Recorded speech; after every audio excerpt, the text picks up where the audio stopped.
자, 이번 시간에는 퍼펙트 스톰과 달러가 사라지고 있는 기이한 진실에 대해서 좀 이야기를 해볼까 하는데, 한마디로 그야말로 미쳤습니다. 연준은 연일 금리 인상 정책을 고수하고 있고, 또 11월에 빅스텝을 밟을 것이다 라는 우려 가운데서도 물가와 환율이 멈추지 않고 오르고 있는 상황, 또한 금리 인상으로 경기마저 침체되면서 세계적인 경제에 동시다발적으로 엄청난 악재를 할 수 있는 퍼펙트 스톰의 증거들이 속속들이 보이고 있습니다. 그 증거를 하나 말씀드리자면, 달러 강세와 더불어 물가가 가파르게 오르기 시작하면서 소비가 위축되는, 그러니까 희한하게 돈의 가치가 올라가고 있는데 물가가 잘 내려가지 않는 이상현상이 일어나고 있다는 것인데, 이게 소비뿐 아니라 기업의 경기마저 얼어붙게 만들고 있고, 반대로 달러의 환율 상승이 이어지면서 원화 가치 하락이 지속이 되고, 또한 외국인 자본이 빠르게 이탈하고 있는 현상이 그로 인해서 심심치 않게 일어나고 있다는 겁니다. 이뿐 아니라 높은 물가로 인해서 원자재와 대출 이자에 사람들은 허덕이게 되고, 그로 인해서 대중들은 소비를 줄여버리는 경제 위축의 신호가 또다시 곳곳에서 나타나고 있다는 것과, 한국의 CDS 프리미엄, 즉 국가 부도지표 수치 역시도 전년 대비부터 꾸준히 급등하고 있는 추세만 보더라도 지금 한국의 경제 역시도 상당히 퍼펙트 스톰하다라는 것을 우리가 쉽게 알 수가 있습니다. 방금 제가 말씀드린 저 모든 사태들은 바로 팬데믹이 확산된 지 얼마 되지 않은, 그러니까 2020년 4월쯤 쉽게 말해서 돈을 가져갈 사람들에게 돈을 무한정 퍼주겠다라는 사상 처음이자 초유의 사태로 인해 생겨난 모든 문제들입니다. 방금 말씀드렸던 저 막대한 달러의 발행으로 인해서 과거 대공황 수준의 경제 위기가 닥칠 것이다 라는 우려가 퍼졌지만, 다행히 아직까지 그런 일은 일어나지 않았습니다. 그 이유는 제로금리를 포함한 각국 중앙은행의 공격적인 금리 인하 정책과 큰 폭의 재정 적자를 감수한 재정 지출로 인해 세계 경제가 공황의 늪에 빠지지 않고 빠르게 경제 위기를 벗어날 수 있었던 덕분이죠. 하지만 돈이 어마어마하게 풀리기 시작하면서 반대로 자산의 가격은 큰 폭으로 상승을 했습니다. 그 후유증으로 인해 미국의 다우지수는 2020년에 7.2%가 오른 데 이어 2021년에는 무려 18.7%나 급등을 했습니다. 이렇게 쉽게 풀려버린 돈들이 소비로 이어진 게 아니라 모두 투자라는 투기성 자산으로 변모를 했던 것이죠. 그러한 이유들로 인해 한국뿐 아니라 미국 집값도 2020년에 10.4%에서 2021년에는 18.9%나 올랐습니다. 바로 이러한 초유의 사태는 전세계 중앙은행들의 무분별한 화폐 발행으로 인해 주가와 집값이 폭등을 했던 것이고, 특정 국가만이 아니라 전세계 주요국 대부분에서 일어났던 매우 빈번한 사건이었습니다. 그렇게 아무도 눈치채지 못했던 인플레이션의 기조를 본격적으로 눈치채기 시작한 것은 2021년 6월, 그러니까 미국 포함 소비자 물가 상승률이 4.2%를 넘어가는 것을 확인한 직후였습니다. 그리고 3개월 뒤, 그러니까 7월에는 5%까지 급등을 했습니다. 그런데 여기서 한 가지 이상한 점이 드러나기 시작합니다. 그 과량의 달러가 모두로 소비로 이어지지 않았다라는 것입니다. 그리고 그 어떠한 경제 분야에서도 그 모든 달러가 소비되거나 유통되지를 않았다라는 점이죠.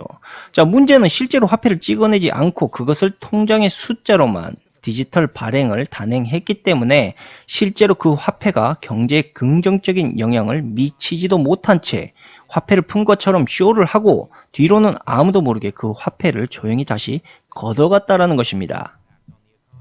그리고 그 주범을 경제 전문가들은 패드라고 예상을 하고 있지만, 사실 패드는 화폐 발행만을 추적했을 뿐 금리 인상을 단행하기 전까지는 결코 화폐를 다시 걷어들이는 행위 따위는 전혀 하지 않았다라는 것입니다.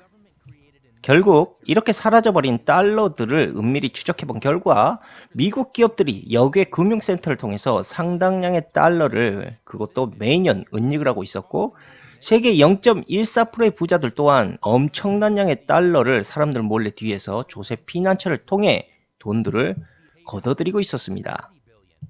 이뿐 아니라 미국, 영국, 독일의 이 세 나라의 정부는 막대하게 풀려버린 저 달러들을 몰래 또한 착복해서 익명의 비트코인에 투자를 하고 있었고, 막대한 보유 달러라고 있는 강력한 외환 보유국의 달러 유동성을 인위적으로 묶어버리기 위해 우크라이나 전쟁과 대만 전쟁의 명분을 이용해서 세계 4위와 1위의 외환 보유국의 유동성 결핍을 유도했고, 그로 인해 장기적인 인플레이션까지 이들이 초래했던 것입니다. 그로 인해 러시아와 중국은 달러가 급등하기 시작하면서 서서히 전쟁 갈등의 양상이 여기저기 터져나가기 시작을 했고, 서방권의 달러 제재를 대비하기 위해서 무려 2,000톤 이상의 금을 보유하기 시작합니다. 그리고 이 당시 연준은 이미 팬데믹 사태를 통한, 그러니까 달러를 풀기 전부터 BIS와 함께 중국, 러시아 경제를 바로 달러로 압박하고 팬데믹으로 인한 달러의 유동 경색을 유도하려는 작전과 동시에 자신들의 은행을 지키기 위한 바젤 정책을 풀어제끼기 시작을 한 것이고, 자신들의 수족인 산하은행들의 안전장치를 미리 채워넣기 시작을 했던 겁니다. 바로 이러한 증거는 패드가 이미 러시아와 중국의 전쟁을 통한 장기적 인플레이션 계획에 매우 깊숙이 참여했던 기관이라는 사실을 실토한 것과 다름이 없고, 이 모든 것을 모를 리가 없었던 미국의 연준 의장이 오히려 인플레이션은 극히 일시적이라고 거짓말을 했다는 것, 그리고 지금의 팬데믹 사태처럼 일부러 인플레이션을 극대화하기 위해서 섣불리 금리 단행을 추진하지 않고 지켜봤다는 것이, 그 모든 것이 결국은 의도된 행위였다라는 것입니다. 그러던 와중에 갑자기 우크라이나 사태 전쟁의 기미가 커지기 시작하면서 정확한 타이밍에 일시적이라는 단어를 사용하지 않겠다라고 연준 의장이 태도를 바꾸면서 금리를 올리기 시작했다는 것. 이미 계획되어진 러시아와 중국의 달러 제재를 통한 우크라이나 전쟁, 이건 돌이킬 수 없는 경제난으로 우리를 이끌기 위해서 만들어진 하나의 계략이다라고 저는 생각을 하고 있는 것입니다. 바로 그렇기 때문에 이번 경제 위기는 사실상 모두 계획된 것이 자명한 사실이다라고 저는 생각을 하고, 달러의 유동성 결핍을 유도하고 경제를 인위적으로 침체시키면서 새로운 화폐 발행에 경제적 재건의 명분을 이용하는, 그리고 교묘하고 위험한 고도의 정치적 금융 전략을 펼치고 있는 것이다라고 여러분들도 보셔야 된다는 겁니다. 그렇게 지금의 금융 엘리트들이 유도하고 있는 경제 상황을 더욱더 예측할 수 없게 만들기 위해서 물가 상승과 하락을 여러분들이 예측할 수 없게 언론에서 자꾸 설명을 하고 있는 것이고, 지금 풀려있는 과량의 달러와 유로화가 러시아와 중국에 집중되어 있는 세계적 경제 구조이다 보니 중국과 러시아는 이제 달러의 신용을 탈피하려 할 수밖에 없고, 새로운 기축화폐 거래를 서로 유지하려고 하는 움직임을 보일 수밖에 없다라는 것입니다.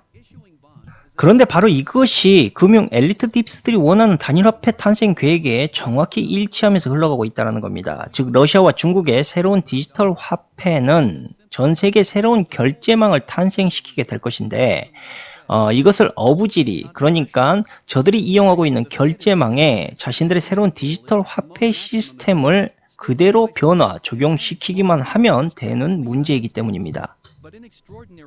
이게 어떻게 가능할 수 있겠는가라고 저한테 물으시는 분들도 있을지 모르겠지만, 그것은 바로 화폐의 신용 때문인데, 굳이 비교하자면 아무리 경제 대국으로 러시아와 중국이 성장을 했다고 한들 여러분들은 그 돈을 믿고 안심하고 사용할 수 있겠습니까?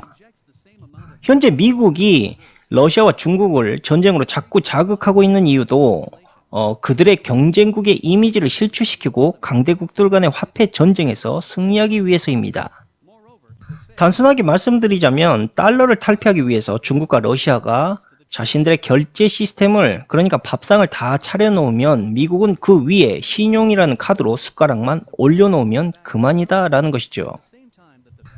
만약에 그렇다면 그렇게 많이 풀렸던 과량의 달러는 도대체 어디로 흘러간 것인가? 이것은 애초에 우리가 늘 이야기했지만 허공처럼 아무런 근거 없이 실체 없이 사람들 사이에서 헬리콥터 머니다 라는 그럴싸한 단어로 불려지면서 뿌려졌던 것이고, 사실상 국가 어디에도 결코 직접적으로 저 돈들이 수혈되거나 유통되어진 것이 없다라는 사실이고, 그렇게 풀린 화폐들은 오직 통화 스와프를 통한 대중의 호주머니로 들어가는 것이 아닌 그들이 통제하고 있는 각국의 정부를 통해 거래하는 일종의 사기적인 폰지 금융거래로 애시당초 찍어내지도 않은 화폐를 국가 정부가 달러라는 실제 화폐가 아닌 마이너스 통장을 통해 거래한 것이나 다름이 없었다라는 겁니다. 한마디로 애초에 아예 존재하지도 않는 화폐를 주구장창 숫자 놀이로 통장에 찍어놓고 여기에 러시아와 중국의 발을 묶고 있는 상황에서 통화 발행이 급증하였다라고 우기고 그로 인해 인플레이션이 오게 됐다라는 말도 안 되는 이유와 트집을 잡아서 물가를 잡을 수 있는 수준까지 금리를 올리겠다라는 명분을 가지고 여러분들의 마른 오징어를 짜내려고 하는 것이 저들의 계략이다라는 것입니다.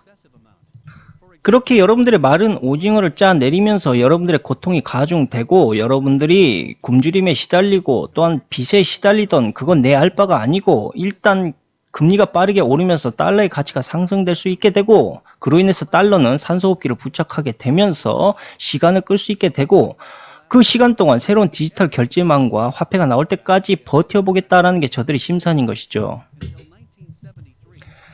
지금의 금리 인상에 대해서 좀 더 말씀드리자면 일부러 미국이 각국의 인플레이션을 자신들의 달러로 수출을 하고 있는 것입니다. 그리고 이러한 서방권의 인위적 경제 위기 계획에 일조하고 있었던 조지 소로스 같은 경우는 과거의 환투기를 통한 공격적 투자로 실제로 많은 돈을 얻기까지 했습니다.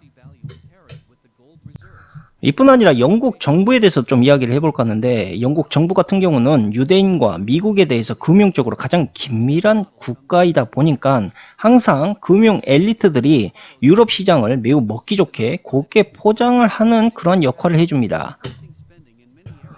왜냐하면 세계 경제 위기가 촉발될 때마다 영국은 갑자기 무리한 정책을 펼치고 국채 금리를 인위적으로 급등시킵니다.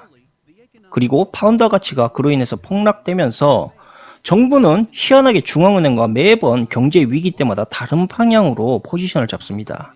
그로 인해서 유럽 전역에 높은 인플레이션이 유도되게 되고 유럽 전체 경제 부담으로 이것이 그동안 확산되어 왔습니다.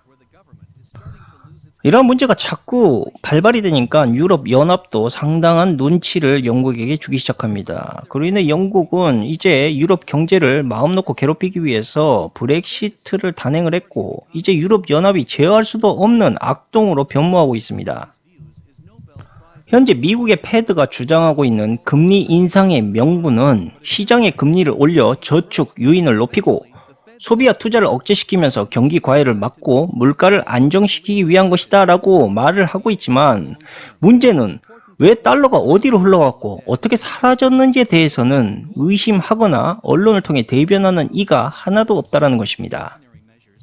그러니까 애초에 아무것도 없는 것을 있는 것처럼 대중들을 통해 거래했고 이 허공의 달러, 아무것도 없는 것을 맹신하는 국가들은 무조건 그들이 만든 달러를 보지도 않고 애초에 보려고 하지도 않고 믿고 따랐기 때문에 생긴 문제들입니다. 그 결과 아무것도 없이 허공에 만들어진 그 돈들로 인해 그들의 돈의 노예로 흘러가는 국가들이 전 세계적으로 나타나고 만들어지기 시작했던 것입니다. 보지 못하고 믿는 자들은 복이 오게 될 것이다. 탈무드 구절에 실제로 이렇게 쓰여 있습니다. 그리고 그들의 철학이 지금의 세계 경제와 달러에 그대로 묻어 있는 셈인 것이죠. 바로 그렇기 때문에 여러분들은 보지도 않고 굳게 믿고 있는 저 허공의 돈에 대해서 지금부터 충분히 의심을 해야 되고 그들이 도대체 무슨 근거와 합당한 명분으로 자신들의 돈을 찍어내고 정부와 대중을 경제 위기로 기만하는지에 대해서 반드시 깨달아야만 합니다. 자, 마지막으로 한국 상황에 대해서 조금 이야기해보고 오늘 방송을 마치겠습니다. 일단 실물 부분 충격 아직 적습니다. 하지만 한국 역시도 심한 고물가를 겪고 있습니다. 그러나 금융시장의 충격에 비하면 실물 부분은 아직 견조하다라고 볼 수 있습니다. 다만 한국 주력 수출품인 반도체 경기 후퇴로 인해서 광공업 생산이 줄어들기 시작했고 이 전산업 생산이 연속 나빠지기 시작을 했다는 것은 결국 한국의 경기 둔화 조짐이 나타나고 있다라고 여러분들은 판단을 하셔야 됩니다. 좀 더 디테일하게 말씀드리자면 현재 경기를 예고하고 있는 선행종합지수 역시도 지난해부터 꾸준히 하락세가 이어지고 있고 다행인지 모르겠지만 팬데믹 사태 이후 고용률이 조금씩 회복이 되고 있는 것은 맞지만 반대로 취업자 수가 서서히 줄어들고 있다라는 사실입니다. 그 이유가 바로 MZ세대들이 더 이상 고강도, 고노동으로 자신들의 인생과 시간을 허비하지 않는 매우 자유로운 세대이기 때문이고, MZ세대들의 움직임에 따라서 앞으로의 대한민국의 경제 시스템이 상당히 좌지우지 될 것으로 보입니다. 그러니까 이미 낡아버린 이 한국의 노동 시스템을 과감히 탈피해야만 한다. 그리고 그러한 때가 된 게 아닌가라고 저는 생각을 합니다. 직설적으로 이야기하자면 지금의 한국 경제 가을쯤에 머물러 있다라고 볼 수가 있습니다. 한마디로 겨울은 아직 오지 않았다. 겨울은 내년부터 본격적으로 시작될 것이다 라고 판단을 하고 있고, 우리나라의 성장률 전망치 계속 내려가고 있습니다. 그러나 아직 경기 하강이다 라는 수준은 아닙니다. 문제는 따로 있습니다. 바로 어리석게도 금융 엘리트들의 의도대로 이 정치인들과 대통령이 과도한 빚을 양산했고, 세계에서 가장 빠른 속도로 늘어나고 있는 가계부채 폭탄, 이게 가장 큰 문제라는 겁니다. 바로 이러한 국내, 즉 한국의 문제들 때문에 앞으로의 금리 인상폭이 점점 커지게 된다면 가계가 입는 타격, 매우 심각한 악영향으로 다가오게 될 것이다. 이것은 또다시 제2의 IMF 혹은 퍼펙트 스톰으로 찾아오게 될 것이다 라는 근심과 더불어 주식과 부동산, 코인, 지금부터 손도 대지 말라라는 저의 개인적인 조언과 바람을 남기면서 오늘 방송은 여기서 마치도록 하겠습니다. 감사합니다.